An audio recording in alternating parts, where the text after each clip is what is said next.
Here's how you can disable the tracking of ad topics, app suggested ads, as well as measurement of the type of ads that you're viewing on your OnePlus phone with Android 15. So this is a really deep thing to take a look at, and let's go ahead and find it together and look at it together.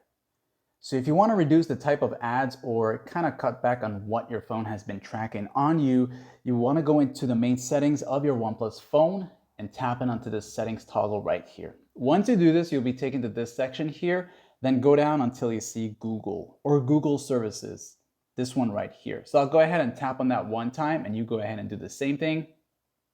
Now, once you enter into here, you'll see Google services and you'll also see your email address, but I kind of moved up mine so you won't see mine. Then I want you to go where it says all services right there.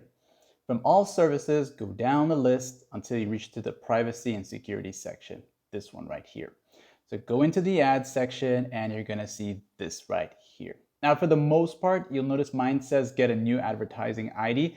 And if I did that, I'll get the new option to have a advertising ID. And for some of you, you probably might have seen reset or delete. So if you want to reset, go ahead and do that, or get a fresh new one to stop all the tracking, go ahead and do that. But if you want to leave these two on and you want to cut back on what it's tracking on you, go here to add privacy. And you'll notice it's going to say add topics, app suggested ads, and add measurement. So for each one of these, there is an actual switch for them. So it's going to tell you allow add topics. And you can see it tells you right here topics of interest based on the apps you've used recently. So everything you're doing is going to go based on that. And if you don't want it to do that, just go ahead and turn that on. Same with the suggested ads. You have the option to disable this. And finally, the add measurement here. Okay, you can reset it or just stop it from that. And that's that. You can come back and turn these on at any given time, like and sub.